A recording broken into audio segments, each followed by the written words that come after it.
ಶರಣು ಶರಣಾರ್ಥಿಗಳು. ಶ್ರೀ ಬಸವ ಟಿವಿಯ ಸಂಸ್ಕಾರದ ಬೆಳಕನ್ನು ನೋಡುವ ವೀಕ್ಷಕರಿಗೆಲ್ಲ ನಿಮ್ಮ ಡಾಕ್ಟರ್ ವಿಜಯಲಕ್ಷ್ಮಿ ಬಾಳೆಕುಂದ್ರಿ ಮಾಡುವ ಹೃತ್ಪೂರ್ವಕ ಶರಣು ಶರಣಾರ್ಥಿಗಳು. ಆರೋಗ್ಯ ಆಧ್ಯಾತ್ಮ ಇದೇನು ವಿಚಿತ್ರ ಅಂತ ಕೇಳ್ಬೋದು. ಯಲ್ಲಮ್ಮನ ಗುಡ್ಡಕ್ಕೂ ಮುಲ್ಲಾನ್ಗೂ ಏನು ಸಂಬಂಧ ಅಂತ ಕೇಳಿದ ಹಾಗೆ. ಆದರೆ ನಿಜವಾಗ್ಲೂ ತಾತ್ವಿಕವಾಗಿ ವೈಜ್ಞಾನಿಕವಾಗಿ ವಿಚಾರವಂತಿಕೆಯಿಂದ ಯೋಚನೆ ಮಾಡಿದಾಗ ಆಧ್ಯಾತ್ಮ ಆರೋಗ್ಯ ಎರಡೂ ಒಂದೇ ನಾಣ್ಯದ ಎರಡು ಮುಖಗಳು. ಎಲ್ಲಿ ಆರೋಗ್ಯ ಇರುತ್ತೋ ಅಲ್ಲಿ ಆಧ್ಯಾತ್ಮ ಇರುತ್ತೋ, ಎಲ್ಲಿ ಆಧ್ಯಾತ್ಮ ಇರುತ್ತೋ ಅಲ್ಲಿ ಆರೋಗ್ಯ ಇರುತ್ತೆ. ಸೊ ಒಂದನ್ನು ಬಿಟ್ಟು ಇನ್ನೊಂದಿಲ್ಲ. ಹಾಗಾಗಿ ಈ ಕಾರ್ಯಕ್ರಮಕ್ಕೆ ತಮ್ಮೆಲ್ಲರಿಗೂ ಸ್ವಾಗತ ಸುಸ್ವಾಗತ. ಆರೋಗ್ಯ ಅಂದರೆ ಏನು? ಆರೋಗ್ಯ ಅಂತಂದರೆ ಒಂದು ಕಾಲಕ್ಕೆ ಶರೀರ ಚೆನ್ನಾಗಿದ್ದರೆ ಆರೋಗ್ಯವಂತರು ಅಂದ್ಕೊಳ್ತಾ ಇದ್ರು. ಗುಂಡಾಗಳು, ಆತಂಕವಾದಿಗಳು, ಈ ಕೊರೋನಾ ವೈರಸ್ಗಳನ್ನ ತೊಗೊಂಡು ಬರೋರು ಆರೋಗ್ಯವಂತರ ಅಲ್ಲ. ಇನ್ನು ಮಾನಸಿಕವಾಗಿ ಆರೋಗ್ಯವಂತರು, ಅವರು ಭಾಳ ಬುದ್ಧಿವಂತರು, ಅವರು ಆರೋಗ್ಯ ಅಂತ ಅದು ಅಲ್ಲ. ಮಾನಸಿಕವಾಗಿ ಭಾಳ ಬುದ್ಧಿವಂತರಾಗಿದ್ದರೂ ಕೂಡ ಅಕಾಡೆಮಿಕ್ ಕಾನ್ಫರೆನ್ಸ್ಗಳನ್ನ ಅಟೆಂಡ್ ಮಾಡಿಕೊಂಡು ಬಂದು ಊರವ್ರಿಗೆಲ್ಲ ಕೊರೋನಾ ವೈರಸ್ ಹಬ್ಬಿಸ್ತಾ ಇದ್ದಾರಲ್ಲ, ಅವರು ಕೂಡ ಆರೋಗ್ಯವಂತರಲ್ಲ, ಅವರು ಆತಂಕವಾದಿಗಳ ಥರನೇ ಆಗಿದ್ದಾರೆ. ಹಾಗಾಗಿ ಆರೋಗ್ಯ ಅಂದರೆ ಏನು? ಆರೋಗ್ಯ ಅಂದರೆ ವಿಶ್ವ ಆರೋಗ್ಯ ಸಂಸ್ಥೆಯ ಪ್ರಕಾರ ಆರೋಗ್ಯ ಅಂತಂದರೆ ಆರ್ಥಿಕವಾಗಿ ಸಾಮಾಜಿಕವಾಗಿ ಫಲಕಾರಿ ಜೀವನ ನಡೆಸುವಂಥ ಸಾಮರ್ಥ್ಯ ಯಾರಿಗಿರುತ್ತೋ ಅವರು ಆರೋಗ್ಯವಂತರು. ಅಂದರೆ ಆರ್ಥಿಕವಾಗಿ ಅಂತಂದರೆ ಅವ್ರಿಗೆ ವಿದ್ಯೆ ಇರಬೇಕು, ಕೆಲಸ ಇರಬೇಕು, ಕೈ ತುಂಬ ಸಂಬಳ ಇರಬೇಕು, ಆವಾಗ ಆರ್ಥಿಕವಾಗಿ ಚೆನ್ನಾಗಿರ್ತಾರೆ. ಕೇವಲ ಆರ್ಥಿಕವಾಗಿ ಚೆನ್ನಾಗಿದ್ದವರೆಲ್ಲ ಆರೋಗ್ಯವಂತರಲ್ಲ. ಯಾರು ಆ ಆರ್ಥಿಕವಾಗಿ ಬಲಾಢ್ಯರಾದವರು, ಚೆನ್ನಾಗಿದ್ದವರು, ಸಾಮಾಜಿಕವಾಗಿ ಚಿಂತನೆ ಮಾಡಿ ಸಮಾಜಕ್ಕೆ ಕೊಡುವಂಥವರು ಆದರೆ ಮಾತ್ರ ಅವರು ಆರೋಗ್ಯವಂತರಾಗ್ತಾರೆ. ಹಾಗಾಗಿ ನಮ್ಮ ಶರಣ ಸಂಸ್ಕೃತಿಯಲ್ಲಿ ಗಳಿಕೆ, ಬಳಿಕೆ, ಉಳಿಕೆ ಈ ಮೂರನ್ನು ಕೂಡ ಹೇಳ್ಕೊಟ್ಟಿದ್ದಾರೆ ಶರಣರು. ಗಳಿಕೆ ಅಂದರೆ ಏನು? ಹೇಗೆ ಗಳಿಸ್ಬೇಕು? ಆರ್ಥಿಕವಾಗಿ ನೀವು ಚೆನ್ನಾಗಾಗಬೇಕಂದ್ರೆ ಹೇಗೆ ಅನ್ನೋದಕ್ಕೆ ಹೇಳ್ತಾರೆ. ಕಾಯಕವೇ ಕೈಲಾಸ ಅನ್ನುವಂಥ ದಿವ್ಯ ಮಂತ್ರವನ್ನು ವಿಶ್ವಕ್ಕೆ ಕೊಟ್ಟಂಥ ವಿಶ್ವಗುರು ಯಾಕೆ ಹಾಗೆ ಅಂದರು ಅಂದರೆ, ಯಾರು ಸತ್ಯಶುದ್ಧ ಕಾಯಕವನ್ನು ಮಾಡ್ತಾರಲ್ಲ ಅವರು ಆರೋಗ್ಯವಂತರಾಗಿರ್ತಾರೆ. ಯಾಕಂದರೆ ಸತ್ಯಶುದ್ಧ ಕಾಯಕ ಮಾಡಿ ಬಂದಂಥ ಸಂಪಾದನೆಯಿಂದ ತಮ್ಮ ಮನೆಗೆ ಕುಟುಂಬಕ್ಕೆ ಬಳಸಿ ಅವರು ಮತ್ತು ದಾಸೋಹಿಗಳಾಗಿ ಕೊಡುವಂಥದ್ದು. ಸೊ ಇಲ್ಲಿ ಗಳಿಕೆ ಸತ್ಯಶುದ್ಧವಾಗಿರಬೇಕು, ಬಳಿಕೆ ಹಿತವಾಗಿ ಮಿತವಾಗಿ ಕುಟುಂಬಕ್ಕೆ ಎಷ್ಟು ಬೇಕೋ ಅಷ್ಟಿರಬೇಕು. ಇನ್ನು ಬಳಿಕೆ ಹೇಗಾಗಬೇಕು ಅಂತಂದರೆ ಸಮಾಜಕ್ಕೆ ಕೊಡುವಂಥವರಾಗಬೇಕು. ಅಂದರೆ ದೈವೀ ಸ್ವರೂಪವಾದಂಥ ಸಮಾಜಕ್ಕೆ ದಾಸನಾಗಿ ಕೊಡುವಂಥ ವ್ಯಕ್ತಿಗಳಿರಬೇಕು. ಸೊ ದೇಶ ಪ್ರೇಮ, ಸಮಾಜ ಪ್ರೇಮ ಇವೆರಡೂ ಕೂಡ ಆರೋಗ್ಯವಂತರ ಲಕ್ಷಣ. ಹಾಗಾಗಿ ಈ ಆರೋಗ್ಯ ಚೆನ್ನಾಗಿರಬೇಕು ಅಂತಂದರೆ ಏನು ಮಾಡಬೇಕು ಅಂತಂದರೆ, ಬಸವಣ್ಣನವರು ಹೇಳಿದಾಗೆ ಎನ್ನ ಕಾಲವೇ ಕಂಬ, ದೇಹವೇ ದೇಗುಲ, ಶಿರವೇ ಹೊನ್ನ ಕಳಶವಯ್ಯ ಅಂತ ಹೇಳಿದಾಗೆ ನಾವಿರಬೇಕು. ನಮ್ಮ ದೇಹವನ್ನು ದೇಗುಲ ಮಾಡಿಕೊಂಡು ನಮ್ಮ ಪ್ರಾಣವನ್ನು ದೇವರನ್ನಾಗಿ ಮಾಡಿಕೊಂಡಾಗ ನಾವು ಆರೋಗ್ಯವಂತರಾಗಿರ್ತೀವಿ. ಇದಕ್ಕೆ ಉದಾಹರಣೆ ಅಂತಂದರೆ, ಯಾರಾದರೂ ಮದ್ಯಪಾನ ಧೂಮಪಾನ ಮಾಡಿಕೊಂಡು ಕಾಲನ್ನು ಕುಡಿದವನಿಗೆ ನಡೆಯೋಕ್ಕಾಗಲ್ಲ, ಅಥವಾ ಧೂಮಪಾನ ಮಾಡಿದವ್ರಿಗೆ ಇಡೀ ಶರೀರದಲ್ಲಿರೋ ರಕ್ತನಾಳಗಳೆಲ್ಲ ಡ್ಯಾಮೇಜ್ ಆಗಿಬಿಟ್ಟು ಕಾಲು ಗ್ಯಾಂಗ್ರೀನ್ ಆಗಿ ಕುಂಟ ಆಗ್ತಾನೆ, ಇಲ್ಲ ಕಾಲು ಕತ್ತರಿಸ್ಕೊಂಡು ಅವರು ಒಂದೇ ಕಾಲಲ್ಲೂ ನಡಿಬೇಕಾಗತ್ತೆ. ಹಾಗಾಗಿ ಕಾಲು ಗಟ್ಟಿಯಾಗಿರಬೇಕು ಅಂತಂದರೆ ಧೂಮಪಾನ ಮದ್ಯಪಾನದಿಂದ ದೂರ ಇರಬೇಕು. ದೇಹವೇ ದೇಗುಲ ಅಂತ ಆಗಬೇಕಂದ್ರೆ ನಮ್ಮ ದೇಹವನ್ನು ಕಾಪಾಡ್ಕೊಳ್ಳೋಕ್ಕೆ ನಾವು ಶುಚಿತ್ವವೇ ದೈವತ್ವ ಅಂತ ಇರಬೇಕು. ಎಲ್ಲಿ ಕೈ ಬಾಯಿ ಶುದ್ಧವಾಗಿರುತ್ತೋ ಅಲ್ಲಿ ಆರೋಗ್ಯ ಚೆನ್ನಾಗಿರುತ್ತೆ ಅಂತ ಗೊತ್ತಾಗಿದೆ. ಕೈಯನ್ನು ತೊಳ್ಕೊಳ್ಬೇಕು, ಬಾಯನ್ನು ಶುದ್ಧವಾಗಿರಬೇಕು. ಇದು ವೈಜ್ಞಾನಿಕವಾಗಿ ಅಂದ್ಕೊಂಡ್ರೆ, ಆಧ್ಯಾತ್ಮಿಕವಾಗಿ ಅಥವಾ ನಮ್ಮ ಆಡು ಭಾಷೆಯಲ್ಲಿ ಹೇಳೋದಾಗಲೇ ಕೈ ಬಾಯಿ ಶುದ್ಧ ಅಂತಂದರೆ ಯಾರು ಕೈಯಿಂದ ಕೆಟ್ಟ ಕೆಲಸ ಮಾಡೋದಿಲ್ವೋ, ಕೈಯಿಂದ ಕಲ್ಲು ಎಸೆಯೋದು, ವೈದ್ಯರು ತಮಗೆ ತಪಾಸ್ ಮಾಡೋಕ್ಕೆ ಬಂದವ್ರಿಗೆ ಅವ್ರ ಮೇಲೆ ಕಲ್ಲು ಎಸೆಯೋದು, ಕೈಯಿಂದ ಬೆಂಕಿ ಹಚ್ಚೋದು ಮಾಡೋದಿಲ್ವೋ ಅದು ಶುದ್ಧವಾದ ಕೈ. ಕೈಯಿಂದ ಕಾಯಕ ಮಾಡಬೇಕು, ಕೈಯಿಂದ ಕೆಟ್ಟ ಕೆಲಸ ಮಾಡಬಾರ್ದು ಅನ್ನೋದನ್ನು ಅರ್ಥಕೊಳ್ಬೇಕು. ಇನ್ನು ದೇಹವೇ ದೇಗುಲ ಅಂತಂದು ಶಿರವೇ ಹೊನ್ನ ಕಳಶವಯ್ಯ ಅಂತಂದರೆ ನಮ್ಮ ಶಿರ ಅಂದರೆ ತಲೆ, ನಮ್ಮ ಎಲ್ಲ ಕೆಲಸಗಳಿಗೆ ನಿಯಂತ್ರಣ ಮಾಡುವಂಥದ್ದೇ ನಮ್ಮ ಮೆದುಳು. ಆ ಮೆದುಳು ಅದು ಚೆನ್ನಾಗಿದ್ದರೆ ನಮ್ಮ ಎಲ್ಲ ಕಾಯಕವೂ ಕೂಡ ಚೆನ್ನಾಗಿರುತ್ತೆ. ಮನಸ್ಸೇ ಚೆನ್ನಾಗಿಲ್ಲದೆ ಇದ್ದರೆ ಯಾವ ಕೆಲಸನೂ ಚೆನ್ನಾಗಾಗೋದಿಲ್ಲ.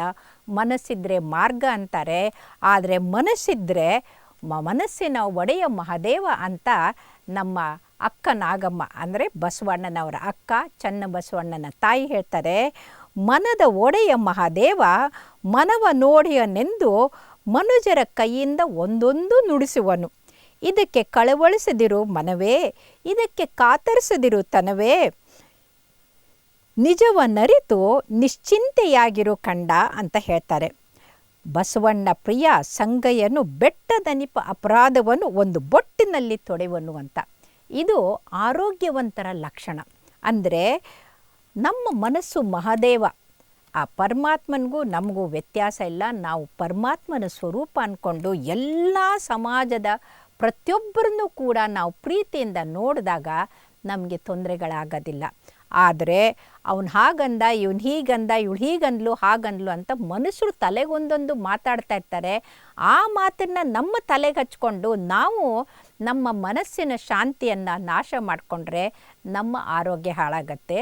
ಇದನ್ನು ವೈಜ್ಞಾನಿಕವಾಗಿ ಸೈಕೋಸೊಮ್ಯಾಟಿಕ್ ಡಿಸಾರ್ಡರ್ಸ್ ಅಂತೀವಿ. ಅಂದರೆ ಮಾನಸಿಕ ಒತ್ತಡದಿಂದ ನಮ್ಮ ಶರೀರದ ಮೇಲೆ ಆಗುವಂಥ ದುಷ್ಪರಿಣಾಮಕ್ಕೆ ಸೈಕೋಸೊಮ್ಯಾಟಿಕ್ ಡಿಸಾರ್ಡರ್ಸ್ ಅಂತೀವಿ.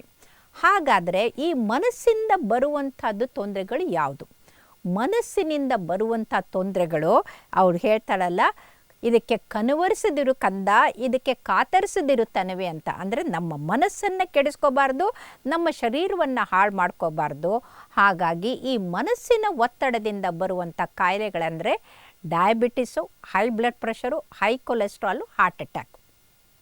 ಸೊ ಯಾರು ಮನಸ್ಸಿಗೆ ಬೇಜಾರು ಮಾಡಿಕೊಂಡು ಮನಸ್ಸಿನ ಒತ್ತಡದಿಂದ ಮನಸ್ಸಿನ ದುಗಡದಿಂದ ಮಿತಿಮೀರಿ ತಿಂದು ಸ್ಥೂಲಕಾಯರಾಗಿ ಆ ಸ್ಥೂಲಕಾಯದಿಂದ ಅವರು ಆರೋಗ್ಯವನ್ನು ಹಾಳು ಮಾಡ್ಕೊಳ್ತಾ ಇದ್ದರೆ ಅದು ನಿಜವಾಗ್ಲೂ ಅವರಿಗೆ ತೊಂದರೆ ಆಗುತ್ತೆ. ಆದ್ದರಿಂದ ಯಾರು ಮನಸ್ಸನ್ನು ನಿರರ್ಗಳವಾಗಿ ಇಟ್ಕೊಂಡು ನಿಶ್ಚಿಂತೆಯಾಗಿರ್ತಾರೋ, ಮನಸ್ಸನ್ನು ಚೆನ್ನಾಗಿಟ್ಕೊಳ್ತಾರಲ್ಲ, ಅವ್ರಿಗೆ ಆರೋಗ್ಯ ಚೆನ್ನಾಗಿರುತ್ತೆ.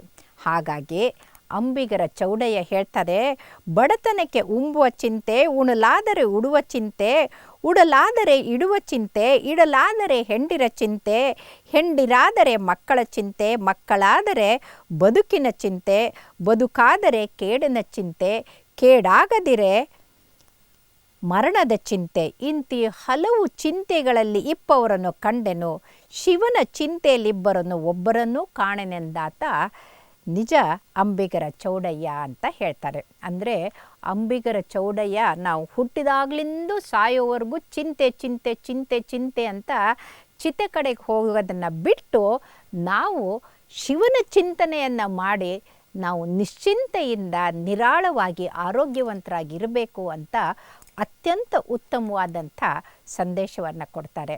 ಒಂದು ಸಲ ಗಂಡ ಹೆಂಡತಿ ಬಂದಿದ್ದರು. ಯಾವಾಗಲೂ ಗೊತ್ತಲ್ಲ, ಗಂಡ ಹೆಂಡತಿ ಬಂದಾಗ ವೈದ್ಯರ ಹತ್ರ ತಮ್ಮ ಕಂಪ್ಲೇಂಟು ತಾವು ಹೇಳೋದಿಲ್ಲ, ಗಂಡನ ಕಂಪ್ಲೇಂಟು ಹೆಂಡತಿ ಹೇಳ್ತಾಳೆ, ಹೆಂಡತಿ ಕಂಪ್ಲೇಂಟನ್ನು ಗಂಡ ಹೇಳ್ತಾರೆ. ಯಾಕಂತಂದರೆ ಮನೆಯಲ್ಲಿ ಜಗಳಾಡಿದ್ದು ಸಾಕಾಗದು ಅಂತ ಇಲ್ಲಿ ವೈದ್ಯರ ಹತ್ರ ಬಂದಾಗ ಕೂಡ ಡಾಕ್ಟ್ರೇ ನೀವು ಸ್ವಲ್ಪ ಹೇಳಿ, ಮಾತೇ ಕೇಳೋದಿಲ್ಲ ಅಂತ ಹೆಂಡತಿ ಹೇಳಿದರೆ ಅವ್ರು ಇನ್ನೊಂದು. ಸೊ ಹೀಗೆ ಗಂಡ ಹೆಂಡತಿ ಇದನ್ನು ಕೇಳಿ ಕೇಳಿ ಕೇಳಿ ನಾನು ಅಯ್ಯೋ ತಲೆಗೆ ಹಚ್ಕೋಬೇಡಿ, ಅಯ್ಯೋ ತಲೆಗೆ ಹಚ್ಕೋಬೇಡಿ, ಅಯ್ಯೋ ತಲೆಗೆ ಹಚ್ಕೋಬೇಡಿ ಅಂತ ಒಂದು 10 ಸಲ ಆಗಲೇ ಹೇಳಾಗಿತ್ತು. ಎಲ್ಲ ಪರೀಕ್ಷೆ ಮಾಡಿ ಪ್ರಿಸ್ಕ್ರಿಪ್ಷನ್ ಬರೀತಾ ಇದ್ದರೆ ಹೆಂಡತಿ ಡಾಕ್ಟ್ರೇ ಸ್ವಲ್ಪ ಹೇಳಿ, ಊಟ ಆದ ತಕ್ಷಣ ಕಕ್ಕಿಸ್ಗೆ ಹೋಗ್ತಾರೆ ಇವರು ಅಂತ ಕಂಪ್ಲೇಂಟ್ ಮಾಡಿದ್ಲು. ಅದಕ್ಕೆ ಗಂಡ ಸುಮ್ಮನೆ ಇರೇ, ಏನಿಲ್ಲ ಡಾಕ್ಟ್ರೆ, ಇಷ್ಟಿಷ್ಟೇ ಆಗುತ್ತೆ ಅಂತ, ಸ್ವಲ್ಪ ಸ್ವಲ್ಪ ಆಗುತ್ತೆ ಅಂತ. ನಾನು ಹೇಳಿದೆ ಅಯ್ಯೋ ತಲೆಗೆ ಹಚ್ಕೋಬೇಡಿ ಅಂತ ಹೆಂಡತಿಗೆ ಹೇಳಿದೆ. ಅದಕ್ಕೆ ಗಂಡ ಅಯ್ಯೋ ಎಲ್ಲಾದರೂ ಉಂಟೆ ಅದನ್ನು ತಲೆಗೆ ಹಚ್ಕೊಳಕ್ಕಾಗತ್ತಾ ಅಂತ. ಆವಾಗ ನಾನು ಯೋಚನೆ ಮಾಡಿದೆ, ಹೌದಲ್ಲ, ಇದು ಏನೋ ಒಂದು ಕಾಗೇನೋ ಗುಬ್ಬಿನೋ ತಲೆ ಮೇಲೆ ಏನಾದರೂ ಮಾಡಿದರೆ ಶಾಂಪೂ, ಶಿಕಾಕಾಯಿ, ಬೇಕಾದಷ್ಟು ಸೋಪು ಎಲ್ಲ ಇದೆ ತೊಳ್ಕೊಳ್ಳೋಕ್ಕೆ. ತಲೆ ಒಳಗಡೆಗೆ ಹುಳ ಬಿಟ್ಕೊಂಡು ಚಿಂತೆಯನ್ನು ತುಂಬ್ಕೊಂಡ್ಬಿಟ್ರೆ ಅದನ್ನು ಸರಿ ಮಾಡೋಕ್ಕೆ ಏನಾದರೂ ಇದೆನಾ? ಅದು ಇದೆ. ಅದನ್ನೇ ನಮ್ಮ ಶರಣರು ಹೇಳಿಕೊಟ್ರು. ಚಿಂತೆ ಯಾಕೆ ಮಾಡುವೆ, ಚಿನ್ಮಯನಿದ್ದಾನೆ ಅಂತ ದಾಸರು ಹೇಳಿದ ಹಾಗೆ ನಮ್ಮ ಶರಣರು ನಿಶ್ಚಿಂತೆಯಾಗಿರಬೇಕು ಅಂದರೆ ಆ ಶಿವನ ಧ್ಯಾನವನ್ನು ಮಾಡಬೇಕು ಅಂತ ಹೇಳಿದರು. ಇವತ್ತು ವೈಜ್ಞಾನಿಕವಾಗಿ ಗೊತ್ತಾಗಿದೆ, ಲೊಯೋಲಾ ಯೂನಿವರ್ಸಿಟಿಯಲ್ಲೂ ಕೂಡ ಗೊತ್ತಾಗಿದೆ, ಜಪಾನಿನ ವೈದ್ಯಕೀಯ ತಪಾಸಣೆಯಲ್ಲೂ ಕೂಡ ಗೊತ್ತಾಗಿದೆ, ಯಾರು ಧ್ಯಾನ ಮಾಡ್ತಾರ, ದೇವರ ಧ್ಯಾನದಲ್ಲಿ ಮಗ್ನರಾಗಿರ್ತಾರಲ್ಲ, ಅವರಿಗೆ ಮಾನಸಿಕ ಒತ್ತಡ ಕಡಿಮೆ ಆಗುತ್ತೆ, ಅವರ ಬ್ಲಡ್ ಪ್ರೆಷರು ಕೂಡ ಕಡಿಮೆ ಆಗುತ್ತೆ, ಅವರ ಬ್ಲಡ್ ಶುಗರ್ ಲೆವೆಲು ಕೂಡ ಕಡಿಮೆ ಇರುತ್ತೆ, ಅವರ ಆರೋಗ್ಯ ತುಂಬ ಸುಧಾರಣೆ ಆಗುತ್ತೆ ಅಂತ. ಹಾಗಾಗಿ ಯಾರು ದೇವರ ಧ್ಯಾನವನ್ನು ಮಾಡ್ತಾರಲ್ಲ ಅವರು ಆರೋಗ್ಯವಂತರಾಗ್ತಾರೆ. ಒಂದು ಕಾಲಕ್ಕೆ ದೇವರ ಧ್ಯಾನ ಅಂತಂದರೆ ಹಿಮಾಲಯಕ್ಕೆ ಹೋಗೋದು, ತಪಸ್ ಮಾಡೋದು. ಶರಣರು ಹಾಗೆ ಹೇಳಲಿಲ್ಲ. ಶರಣರು ಸಮಾಜವನ್ನು, ಕುಟುಂಬವನ್ನು ಬಿಟ್ಟು ಬೇರೆ ಕಡೆಗೆ ಹೋಗಿ ಧ್ಯಾನ ಮಾಡಿ ಅನ್ನಲಿಲ್ಲ. ಅವರು ಬದುಕಿನ ಎಲ್ಲ ಆಯಾಮಗಳನ್ನು ಅವರು ಆಧ್ಯಾತ್ಮೀಕರಣಗೊಳಿಸಿ ಅದನ್ನು ಅವರು ಬದುಕನ್ನೇ ಒಂದು ಆಧ್ಯಾತ್ಮ ಅಂದ ಹಾಗೆ ಬದುಕನ್ನು ತೋರಿಸ್ಕೊಟ್ರು. ಇದು ಹೇಗೆ ಅಂತಂದರೆ, ಅವರು ಅಕ್ಕ ಮಹಾದೇವಿ ಹೇಳ್ತಾಳೆ, ಇವತ್ತಿಗೆ ನೋಡಿದ್ರಲ್ಲ ಎಲ್ಲಂದ್ರೆ ಅಲ್ಲಿ ದರ್ಶನಿಗಳು, ಬೈಟು ಕಾಫಿಗಳು, ಜನ ತುಂಬಿಕೊಂಡು ಕಿಕ್ಕಿರಿದು ನೊಣಗಳ ಹಾಗೆ ತಿಂದ್ಕೊಳ್ತಿರ್ತಾರೆ. ಅದಕ್ಕೆ ಅಕ್ಕ ಮಹಾದೇವಿ ಹೇಳ್ತಾಳೆ, ಆಹಾರವ ಕಿರಿದು ಮಾಡಿರಣ್ಣ, ಆಹಾರವ ಕಿರಿದು ಮಾಡಿರಿ, ಆಹಾರದಿಂ ವ್ಯಾಧಿ ಹಬ್ಬಿ ಬಲಿಯುವುದಯ್ಯ, ಆಹಾರದಿಂ ನಿದ್ರೆ, ನಿದ್ರೆಯಿಂ ತಾಮಸ, ಅಜ್ಞಾನ ಮೈ ಮರಿವು, ಅಜ್ಞಾನದಿಂದ ಕಾಮವಿಕಾರ ಹೆಚ್ಚಿ, ಕಾಯವಿಕಾರ, ಮನೋವಿಕಾರ, ಇಂದ್ರಿಯ ವಿಕಾರ, ಭಾವವಿಕಾರ, ವಾಯುವಿಕಾರವನ್ನುಂಟು ಮಾಡಿ ಸೃಷ್ಟಿಗೆ ತಹುದಾದ ಕಾರಣ ಕಾಯದ ಅತಿ ಪೋಷಣೆ ಬೇಡ ಅಂತ. ಈಗ ನೋಡಿ, ತಿನ್ನಬಾರ್ದನ್ನೆಲ್ಲ ತಿಂದ್ಬಿಟ್ಟು ಗ್ಯಾಸ್ಟ್ರಿಕ್ ಆಯಿತು, ಹೊಟ್ಟೆ ಉರಿ ಬಂತು ಅಂತ ಡಾಕ್ಟ್ರ್ ಹತ್ರ ಹೋಗ್ತಾರೆ, ಗ್ಯಾಸ್ ಗ್ಯಾಸ್ ಗ್ಯಾಸ್ ಅಂತಾರೆ. ಆದರೆ ಇವ್ರು ಹೇಳ್ತಾರೆ ಅತಿ ಪೋಷಣೆ ಮೃತ್ಯು ಅಂತ ಅಕ್ಕ ಮಹಾದೇವಿ ಹೇಳ್ತಾಳೆ. ಬಹುಶಃ 12ನೇ ಶತಮಾನದಲ್ಲಿ ಅಕ್ಕ ಮಹಾದೇವಿ ಬರೀ ದಾರ್ಶನಿಕಳಾಗಿದ್ಲು, ವೈಜ್ಞಾನಿಕವಾದಂಥ ವೈದ್ಯಳಾಗಿದ್ಲು ಅಂತ ಯಾಕೆ ಚಿಂತನೆ ಮಾಡಬೇಕು ಅಂತಂದರೆ, 21ನೇ ಶತಮಾನದಲ್ಲಿ ಈಗ ಮೆಟಬಾಲಿಕ್ ಸಿಂಡ್ರೋಮ್ ಅಂತ ಅಂತೀವಿ. ಮೆಟಬಾಲಿಕ್ ಸಿಂಡ್ರೋಮ್ ಅಂದರೆ ಮಿತಿಮೀರಿ ತಿಂದು ಸ್ಥೂಲಕಾಯರಾಗಿ, ಸ್ಥೂಲಕಾಯದಿಂದ ಬರುವಂಥ diabetes, high blood pressure, high cholesterol, heart attack, ಇದರಿಂದ ಜನ ಹೆಚ್ಚು ಸಾಯ್ತಾ ಇದ್ದಾರೆ. ಈ ಥರ ಸಾಯೋದಕ್ಕೆ ಅತಿ ಪೋಷಣೆ ಮೃತ್ಯು ಅಂತ ಹೇಳಿರೋದು ಇದೆ. ಯಾರು ಕೆಲಸ ಮಾಡ್ದೇ ಮಿತಿಮೀರಿ ತಿಂದು ಐಷಾರಾಮಿ ಜೀವನ ನಡೆಸ್ತಾರಲ್ಲ, ಅವರು ಬೇಗನೆ ಕೈಲಾಸ ಮುಟ್ತಾರೆ ಅಂತ ಇವತ್ತಿನ ವಿಜ್ಞಾನ ಹೇಳ್ಕೊಡ್ತಾ ಇದೆ. ಹಾಗಾಗಿ ಅವ್ರು ಹೇಳ್ತಾಳೆ, ಜಪ ತಪ ಧ್ಯಾನ ಧಾರಣ ಪೂಜೆಗೆ ಸೂಕ್ಷ್ಮ ದಿಂತನು ಮಾತ್ರವಿದ್ದರೆ ಸಾಲದೆ ಅಂತ ಕೇಳ್ತಾಳೆ. ಯಾವಾಗಲೂ ಭಗವಂತನ ಚಿಂತನೆಯಲ್ಲಿದ್ದರೆ, ಜಪ ತಪ ವ್ರತ ಮಾಡ್ತಾಯಿದ್ರೆ, ಉಪವಾಸ ಅಂತ ಹಳೆ ಕಾಲದಲ್ಲಿ ಮಾಡ್ತಾಯಿದ್ರಲ್ಲ, ಅದನ್ನು ಜನ ಬಿಟ್ಟಿದ್ದಾರೆ. ಇವತ್ತು ನೊಬೆಲ್ ಪ್ರೈಸನ್ನು ಪಡೆದಿರುವಂಥ ಜಪಾನಿ ವಿಜ್ಞಾನಿ ಅದೇ ಉಪವಾಸದ ಮೇಲೆ ಸಂಶೋಧನೆ ಮಾಡಿ ನೊಬೆಲ್ ಪ್ರೈಸ್ ತಗೊಂಡಿದ್ದಾರೆ. ಇದು ಸಹಸ್ರಾರು ವರ್ಷದಿಂದ ನಮ್ಮ ದೇಶದಲ್ಲಿತ್ತು. ಉಪವಾಸ ಅಂದರೆ, ಉಪ ಅಂತಂದರೆ ಕಡಿಮೆ, ವಾಸ ಅಂದರೆ ಇರೋದು. ಏನು ಕಡಿಮೆ ಮಾಡೋದು? ನಮ್ಮ ಆಹಾರವನ್ನು ಕಡಿಮೆ ಮಾಡಿ ನಮ್ಮ ಮೆದುಳಿಗೆ ಉತ್ತಮವಾದಂಥ ಭಗವಂತನ ಚಿಂತನೆಯನ್ನು ತುಂಬಿಕೊಂಡು ಸದಾ ಭಗವಂತನ ಹತ್ತಿರ ಇರೋದು ಉಪವಾಸ. ಹಾಗಾಗಿ ಯಾರು ಹೊಟ್ಟೆಗೆ ಆಹಾರದ ಚಿಂತೆ ಮಾಡದೇ ವಾರಕ್ಕೆ 1 ಸಲ 2 ಸಲ ಆಹಾರ ಕಡಿಮೆ ಮಾಡಿಕೊಂಡು ಭಗವಂತನ ಚಿಂತನೆಯನ್ನು ಮಾಡ್ತಾರಲ್ಲ, ಅವರ ಆರೋಗ್ಯ ಚೆನ್ನಾಗಿರುತ್ತೆ. ತನು ಪೋಷಿಸುವ ಆಸೆ ಯತಿತ್ವಕ್ಕೆ ವಿಘ್ನವೆಂಬುದು, ತನು ಪೋಷಣೆಯಿಂದ ತಾಮಸ ಹೆಚ್ಚಿ, ಅಜ್ಞಾನದಿಂದ ವಿರಕ್ತಿ ಹಾನ, ಅರಿವು ನಷ್ಟ, ಪರವೂ ದೂರ, ನಿರಕೆ ನಿಲವಿಲ್ಲದ ಕಾರಣ ಚನ್ನ ಮಲ್ಲಿಕಾರ್ಜುನ ನೋಲಿಸಲು ಬಂದ ಕಾಯವ ಕೆಡಿಸದೆ ಉಳಿಸಿಕೊಳ್ಳಿರಯ್ಯ ಅಂತಂತಾಳೆ. ಅಂದರೆ ದೇವರನ್ನು ನೆನೆಸಿಕೊಳ್ಳಲು, ಧ್ಯಾನಿಸಲು ಬಂದಂಥ ಈ ಕಾಯ ಪ್ರಸಾದವನ್ನು ಕೆಡಿಸ್ಕೊಳ್ಳದೆ ಉಳಿಸಿಕೊಳ್ಳಿ ಅಂತಂತಾಳೆ. ಅಂದರೆ ಏನು? ನಾವು ಶರೀರ ನಶ್ವರ ಅಂತ ಸನಾತನ ಧರ್ಮ ಹೇಳಿದರೆ, ಇವರು ಕಾಯ ಪ್ರಸಾದ ಅಂತಂತಾಳೆ. ಕಾಯ ಪ್ರಸಾದ ಅಂದರೆ ಏನು? ಭಗವಂತನನ್ನು ಒಲಿಸಲಲ್ಲೂ ಬಂದಂಥ ಈ ಶರೀರಕ್ಕೆ ಕಾಯ ಅಂತಾರೆ. ಅಂದರೆ ಈ ಕಾಯ ಬರೀ ನಶ್ವರ ಅಲ್ಲ, ಅದು ಭಗವಂತನನ್ನು ಒಲಿಸಲು, ಭಗವಂತನ ಧ್ಯಾನ ಮಾಡಲು, ಅವನನ್ನು ನೆನೆಯಲು ಬೇಕಾದಂಥ ಶರೀರ. ಹಾಗಾಗಿ ಈ ಮುದ್ದೆ ಹೇಳ್ತಾರೆ, ಮಿತ ಭೋಜನ ಮಿತ ವಾಕು ಮಿತ ನಿದ್ರೆ ಮಾಡಿರಣ್ಣ. ಯೋಗಿ ಸಿದ್ಧಿ ಬೇಕಪ್ಪಡೆ ಅತ್ಯಾಹಾರ ಇಂದ್ರಿಯ ವ್ಯವಹಾರ ರೇಕಣ್ಣ ಪ್ರಿಯ ನಾಗಿನಾಥ ಅಳಿಯದಂತೆ ಉಳಿಸಿಕೊಂಡಿರಣ್ಣ ಅಂತ ಬಹುರೂಪಿ ಚೌಡಯ್ಯ ಹೇಳ್ತಾರೆ. ಇವತ್ತು ನೀವು ನೋಡಿರ್ಬೋದು, ಯಾರು ಬಹುರೂಪಿ ಚೌಡಯ್ಯ ಅಂದರೆ ಊರೂರಿಗೆ ಹೋಗಿಬಿಟ್ಟು ಅವರು ತಮ್ಮ ನರ್ತನ ಮತ್ತು ತಮ್ಮ ನಾಟಕ ಇದರಿಂದ ಜನರನ್ನು ಮನರಂಜನೆ ಮಾಡ್ತಾಯಿದ್ರು. ಇವತ್ತು ಮನರಂಜನೆಯಲ್ಲಿ ಇರುವಂಥ ಜನ ತಮ್ಮ ಆರೋಗ್ಯಕ್ಕಿಂತಲೂ ತಮ್ಮ ತಳುಕು ಬಳಕದ ಕಡೆಗೆ ಗಮನ ಕೊಡ್ತಾ ಇದ್ದಾರೆ. ಹಾಗಾಗಿ ಎಷ್ಟೋ ಜನ ಪ್ಲಾಸ್ಟಿಕ್ ಸರ್ಜರಿನೋ ಇನ್ನೇನೋ ಮಾಡ್ಕೊಳ್ಳೋಕ್ಕೆ ಹೋಗ್ಬಿಟ್ಟು ಹಾಳಾಗಿದ್ದಾರೆ. ಹೀಗೆ ಹಾಳಾಗಬಾರ್ದು ಅಂತಂದರೆ ಅವರು ತಮ್ಮ ಆಹಾರದ ಕಡೆಗೆ, ತಾವು ಏನು ತಿಂತಾ ಇದ್ದೀರಾ, ನಿದ್ರೆ ಕಡೆಗೆ, ಎಲ್ಲದ್ರ ಕಡೆಗೆ ಕೂಡ ಗಮನ ಕೊಡಬೇಕಾಗತ್ತೆ. ವೈದ್ಯ ಸಂಗಣ್ಣ ಅವರು ಒಡಿಸ್ಸಾದಿಂದ ಇಲ್ಲಿ ಬಂದು ಕನ್ನಡ ಕಲಿತು ಕನ್ನಡದಲ್ಲಿ ವಚನಗಳನ್ನು ರಚಿಸಿದರು. ವೈದ್ಯ ವೃತ್ತಿಯವರಾಗಿದ್ದರಿಂದ ಎಂಥ ಅದ್ಭುತವಾದಂಥದ್ದು ಹೇಳ್ತಾರೆ ಅಂದರೆ, ಇವತ್ತೇನು ನಾವು ಪ್ರಿವೆಂಟಿವ್ ಮೆಡಿಸಿನ್ ಅಂತೀವಲ್ಲ, ಅಂದರೆ ಕಾಯಿಲೆ ರೋಗ ಬರದಂತೆ ನಿಯಂತ್ರಣ ಮಾಡೋದಿದೆಯಲ್ಲ, ಅದು ನಿಗ್ರಹ ಮಾಡೋದಿದೆಯಲ್ಲ, ಅದಕ್ಕೆ ಪ್ರಿವೆಂಟಿವ್ ಮೆಡಿಸಿನ್ ಅಂತೀವಿ. ಅದನ್ನು ಅವರು ಹೇಳ್ತಾರೆ, ಜಿಹ್ವೇಂದ್ರಿಯ ಎಂಬ ರೋಗ ಬಾಯಲ್ಲಿ ಹುಟ್ಟಿ ಗುಹೇಂದ್ರಿಯ ಎಂಬ ರೋಗ ಚಿತ್ತದಲ್ಲಿ ತತ್ತರಿಸುತ್ತಿದೆ ನೋಡ. ಆಸೆ ಎಂಬ ರೋಗ ಸರ್ವಾಂಗದಲ್ಲಿ ಹೊಕ್ಕು ಸರ್ವರಿಗೆಲ್ಲಕ್ಕೂ ಪಾಖಂಡಿ ವೇಷ ಧರಿಸಿಗಳಿಸುತ್ತದೆ ನೋಡ. ಈ ರೋಗ ನಿರೋಗವಾಗೋದಕ್ಕೊಂದು ಮದ್ದುಂಟು ಅಂತಾರೆ. ಅಂದರೆ ಈ ರೋಗ ಬರದ ಹಾಗೆ ಒಂದು ಮದ್ದಿದೆ ಅಂತಾರೆ. ಯಾವುದು ಮದ್ದು ಅಂತಂದರೆ ಆಸೆ ಪಡದೇ ಇರೋದು. ಎಲ್ಲಿ ಗುಹೇಂದ್ರಿಯ ಅಂತಂದರೆ ಬಾಯಿ, ಜಿಹ್ವೇಂದ್ರಿಯ ಎಂಬ ರೋಗ ಅಂದರೆ ನಮ್ಮ ಬಾಯಿ ಒಳಗಡೆಗೆ ಬಾಯಿ ಚಪಲಕ್ಕಾಗಿ ತಿನ್ನೋದು, ಬಾಯಿ ಚಪಲಕ್ಕಾಗಿ ಮಾತಾಡೋದು, ಬಾಯಿ ಚಪಲಕ್ಕಾಗಿ ಏನೇನೋ ಮಾಡೋದು, ಕುಡಿಯೋದು ಇದೆಯಲ್ಲ, ಇದರಿಂದ ಆರೋಗ್ಯ ಹಾಳಾಗುತ್ತೆ.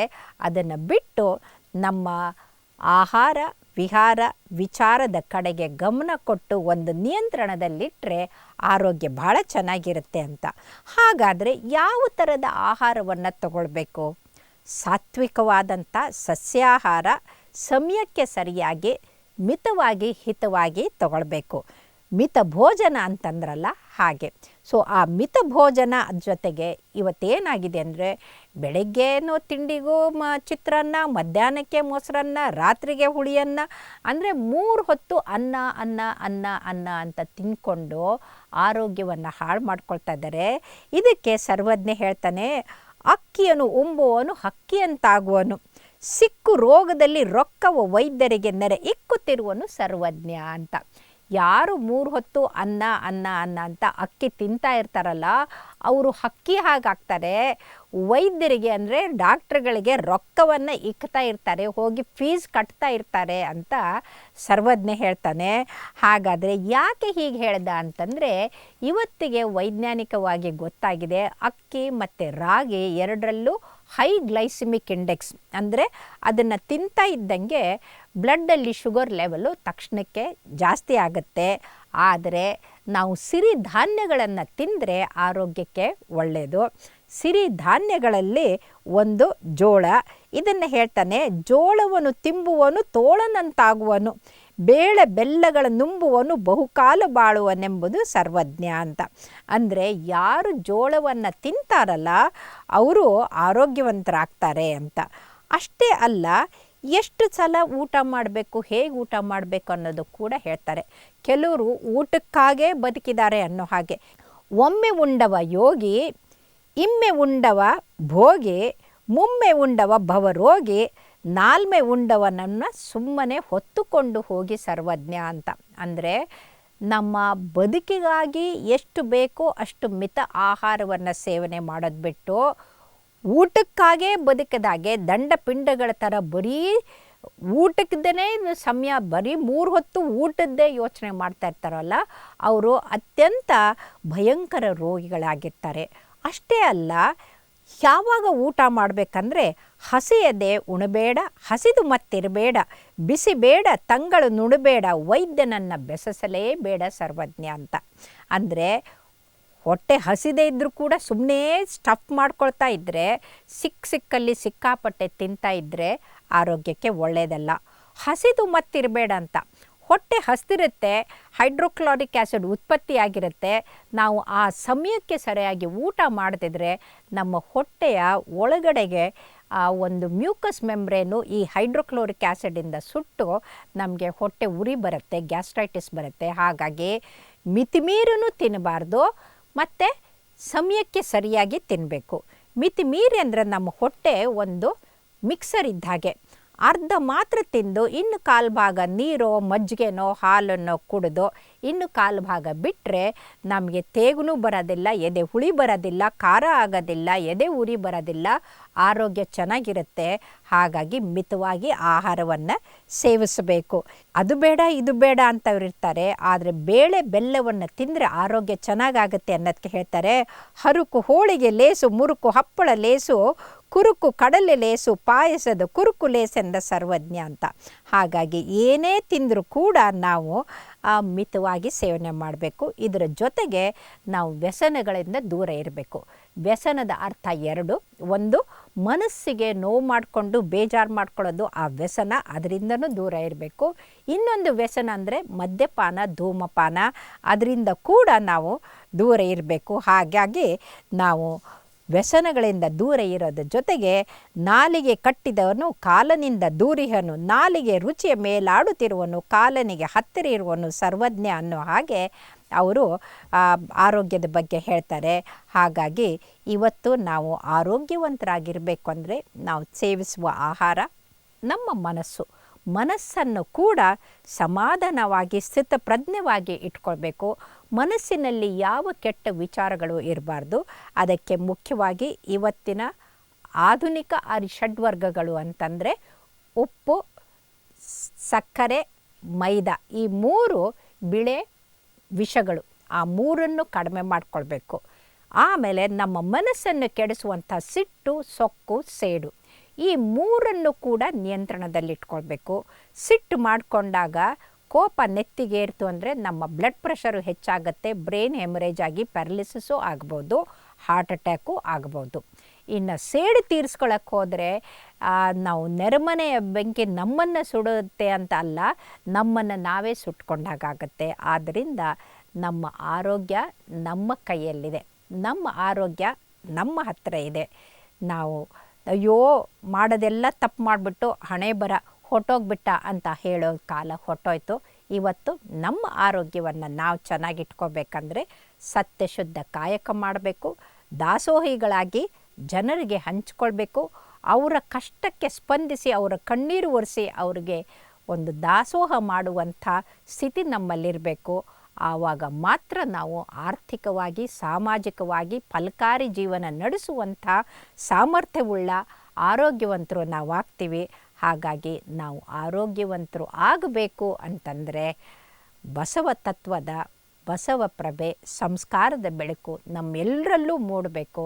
ಅದು ಮೂಡಿದಾಗ ನಾವು ಇಡೀ ವಿಶ್ವ ಎಲ್ಲವೂ ಆ ಪರಮಾತ್ಮನ ಸೃಷ್ಟಿ, ಆ ಸೃಷ್ಟಿಕರ್ತನಿಗೆ ನಾವು ನಮಸ್ಕಾರ ಮಾಡಿಕೊಂಡು ನಮ್ಮ ಆರೋಗ್ಯದ ಜೊತೆಗೆ ಸಮಾಜದ ಆರೋಗ್ಯ, ದೇಶದ ಆರೋಗ್ಯದ ಕಡೆಗೆ ಗಮನ ಕೊಡುವಂಥ ಅದ್ಭುತ ವ್ಯಕ್ತಿಗಳಾಗ್ತೀವಿ. ಹಾಗಾಗಿ ಆ ಭಗವಂತ ನಿಮ್ಮೆಲ್ರಿಗೂ ಆರೋಗ್ಯ, ಆಯುಸ್ಸು, ಸಂಪತ್ತು, ಸಮೃದ್ಧಿ, ನೆಮ್ಮದಿ, ಯಶಸ್ಸು, ತೇಜಸ್ಸು, ವರ್ಚಸ್ಸನ್ನು ಕೊಟ್ಟು ಸಮಾಜಮುಖಿಗಳಾಗಿ ಸತ್ಯಶುದ್ಧ ಕಾಯಕದಿಂದ, ದಾಸೋಹದಿಂದ ಇಡೀ ವಿಶ್ವಕ್ಕೆ ಮಾದರಿಯಾಗುವಂಥ ದೇಶವನ್ನು ಕಟ್ಟುವಂಥವರು ನಾವಾಗೋಣ ಅಂತ ಹಾರೈಸ್ತಾ ನನ್ನ ಮಾತನ್ನು ಮುಗಿಸ್ತೀನಿ. ಶರಣು ಶರಣಾರ್ಥಿಗಳು.